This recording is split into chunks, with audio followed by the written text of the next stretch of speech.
Genshin Impact is the worst gacha game I ever played. Wait, before you click off the video, hear me out. I'm Komiosis. I like eggs, I play games, and I edit videos. But above all else, Genshin Impact is one of the games where I have the longest playtime, only second to League of Legends. I've been playing the game since version 1.0, and the account I am currently using has been created since version 1.1. Around the time when Zhongli was first released. So if there is a qualification for someone to be able to talk about Genshin like this, I would definitely qualify. Genshin Impact is a game made by MiHoYo. Never mind, they're called Wait, they changed their name again?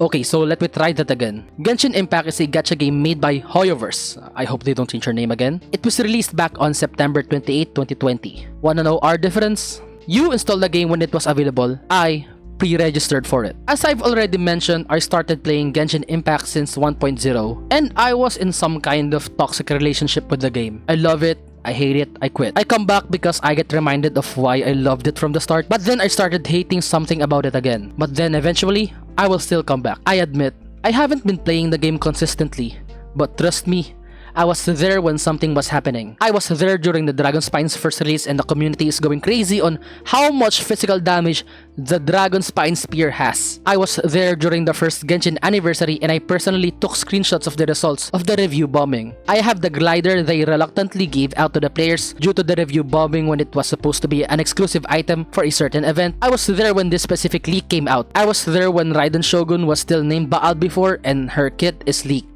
I was there during the disaster that is Genshin's collab with Horizon. I pulled Ganyu the first minute she came out. I was there when Ganyu, Hu Tao, and Xiao were the meta DPS. I was there when the only characters who can reach 1 million are Mona and Eula. You might start thinking now, okay, we get it. You've been playing the game for a long time. No, you don't get it. Have you ever experienced being stuck with a romantic partner that you had every reason to leave, but you can't forget how good they've been to you, so you reluctantly came back every single time? Well, some of you maybe have, but This feels like that. I've mentioned I was in a sort of toxic relationship with Genshin Impact, and I've also quit multiple times. Of course, the only rational move to do next is to move on and find a different game. Arknights was the next gacha game I touched after Genshin Impact. It's a heavily strategic tower defense game by Hyperglyph and then published globally by Yostar. I love everything about this game. The story, the character design, and of course, the gacha system. It never disappointed me. The PT is at 60 pulls, there's no weapon banner, the character dupe doesn't make the character game breaking. If you didn't get the character you want, don't worry, there's plenty of sources to get pulls from. Still didn't get the character? It doesn't even matter. Just using your brain, you can clear everything the game offers. There's even a guy who only uses 4 stars. Here's my account. Through my 3 years of playing this game, I have only bought 2 months worth of the pass. And here are the operators I have. A lot, right? I can't even use all of them in one team if I wanted to. Power creep? Sure, there's power creep, but that doesn't even matter as long as you can clear the stage and maybe also its challenge mode, then power creep doesn't even matter. In case I forgot to mention, there's a guy who only uses 4 stars. And of course, the greatest reason why I fell in love with this game is building characters. Number 1, you don't. Just upgrade the characters. You're good. No more farming RNG stats bullshit, just use your resources. Even still, I was being treated well by Arknights, but still, I can't stop myself from going back to Genshin. I'm going to answer why after this chapter. Before we continue this video, let me remind you, please subscribe. I only currently have more than 100 subscribers, and in order to earn money from my videos, I need to have at least 1,000 subscribers and 4,000 watch hours. So please help me reach that. You're still not subscribed? Well, think fast, chuckle nuts.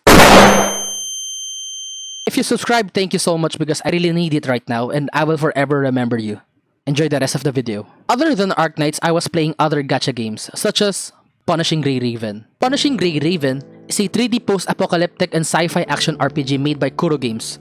Does that ring a bell? You'll know why a bit later. Just like Arknights, I fell in love with everything this game has, except the story that is too sad. But the aspect that made me love the game the most is its combat. Unlike other games I have played, there's just something with PGR's combat that keeps me glued to the screen. It's high action, kind of a hack and slash, but if you don't pay attention, you're going to have a bad time. The combat system is both complicated and not at the same time. I also have to mention this game's gacha system because it's so good. The PT for the banner is also at 60, and the characters that are debuting have 100% rate up. Yes, No more 50-50 bullshit, no more saving PT, just pull until 60. And just like Art Knights, you'll never run out of resources of pulls. Weekly, you can get 10 pulls or something. There is a weapon banner this time, but the PT is only 30 pulls and the rate up is 80%. Yes, you're almost guaranteed to get the signature weapon of the character you have. You didn't get the weapon? Well, recycle the weapon you don't want in the shop and buy it from the shop. Shocker, right? A gacha game that wants the player to enjoy the game? Before I forget to mention, the character dupes. Just like other gacha games, the character dupes in PGR buffs your character massively. Things like allowing your frame to spam their ult every 3 seconds or gives their ability 200% more damage, because why not? You might say, well, isn't that game breaking and favors the whales? No, you can buy the dupes in the store through grinding every week. Yes. And of course I can compare Genshin to other gacha games without mentioning the one considered as its main competitor, Wuthering Waves. Made by the same developers of Punishing Grey Raven, which is Kuro Games. It's an open-world action RPG. Does that sound familiar? Yes, it's literally Genshin Impact, an open-world action RPG. To me, Wuthering Waves is everything Genshin Impact could become, but they refuse to do so. WUWA just does it better. Characters are more well-designed, the open world feels more alive, the NPCs are not the same models retextured, the exploration is seamless. The ways that they give you to traverse the areas are not locked behind certain characters. Yes, I'm talking about Natlan characters. And playing through the quest lines doesn't feel like a chore. You know why? 2 words. Skip button. There is a fucking skip button. Something Genshin seems like they never even thought of implementing. Maybe you're gonna argue, well, the game is story driven. Well, how about you shut your bitch ass up? Nah, I'm just kidding. At this point, I think you should be aware that just as people are unique to each other, so are they with the games they play. Other play games for the story, some for the characters, and as for me, it's the actual gameplay. Playing the game, moving my characters, hitting my enemies, and not hitting the fucking spacebar for 3 hours. This direction of Genshin of not implementing a skip button still doesn't make sense to me. Most gacha games have a skip button. I'm saying most because I haven't played all of them, but I know that the mainstream gacha games all have skip buttons. Just because you give the players the option to skip doesn't mean everyone will skip. What this will do is just make everyone happy. Before I continue on this rant, let's move on to the next part, where this rant actually belongs. I'm going to reiterate it again. The one thing I hate the most about Genshin Impact is the inexistence of a skip button. Yes, not the greedy gacha system, not them not providing enough resources to pull, yes, not the existence of Natlan. Although these are all reasons why I started disliking Genshin Impact, just not having a skip button is always the final straw that makes me decide to quit the game. This started in Enkanomiya. Imagine this, I just finished all the quests in Inazuma and all the quests that exist in the game. And the next thing they throw at the players is a new map that is quest driven. Really now? Now I try to come back, Aranara.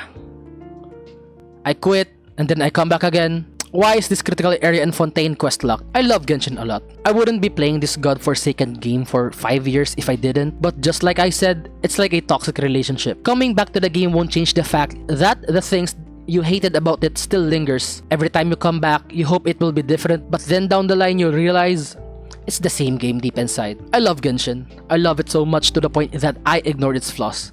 I don't care how money hungry the gacha system is. I don't care about the fact that even though I've been AR60 for 2 years, I haven't fully cleared the abyss since version 2 point something. I don't care how much other people debate on how Natlan ruined Genshin. Yes, I still love it despite how much it sucks to constantly farm for artifacts and not get the stats you need. I love it despite all of that. But please, all I wish for is a skip button, and I'll be head over heels for this game again. I love the exploration of Genshin more than Wuthering Waves. Yes, I'm saying that. Genshin Impact just gives me that feeling of peace and tranquility. It looks and feels fun compared to Wuthering Waves, wherein the areas are set somewhere post-apocalyptic. This might be just a subjective reason, but I'm already going through some hard shit. I don't want the game I'm looking at to be also sad. I love how simple the battle system is. It's like playing with clay and Legos, matching stuff.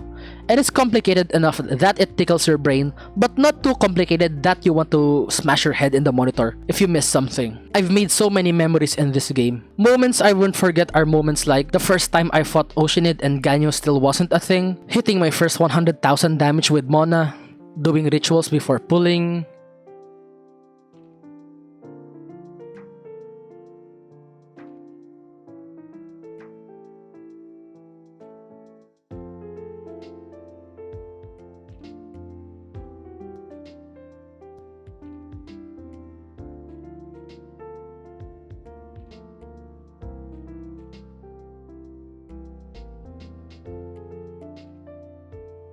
I used to have a mentor who was a Ningguang main. Their name was Braham.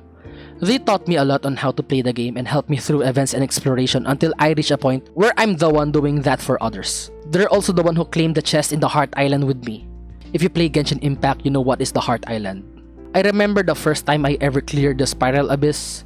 Every single character that was in my team had to die. I love Genshin, and I hate that despite having one of the most dominant run in the gacha game scene, it never really improved upon itself to the point that the other titles that the same company made after it has a better reception and even beat it in monthly sales. Genshin Impact is the worst gacha game I ever played, but it's the one I love the most. Just like how relationships go, eventually, you will learn to compromise with your partner.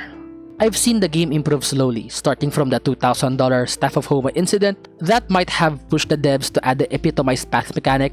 The addition of the artifact strongbox was also really helpful, and every cycle now we can actually customize our own artifacts, which the players did not have before. Some quality of life updates like highlighting the stats in artifacts, the story quests now have conveniently placed teleport waypoints, the existence of double banners. I'm sure there's a lot I'm forgetting to mention, but the point is that Genshin might be a piece of shit for a gacha game, but it's trying its best to improve. Now I see the inexistence of a skip button as something I need to live with if I want to continue having a lovely relationship with Genshin Impact. That's it. I hope you enjoyed the video. I'm sorry if at first it seemed like blind rage and hate towards Genshin, but thank you if you watched until this point. Now you understand the reason why I called the game the worst gacha game I ever played. If you think I missed anything or have any questions, please comment down below. I reply to every comment I get because I don't get a lot. If you feel like you relate to what I said or know someone who does, share it with them. Again, thank you for watching. Like the video if you like this type of video so I'll know what to do next. And of course, subscribe if you like eggs. See you! 本気を出して俺を楽しませてくれ。投稿も一つの選択だよ。俺は敗者に優しいからね。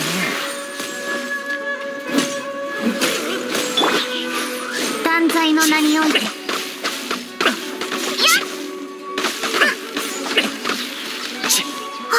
悪くないね。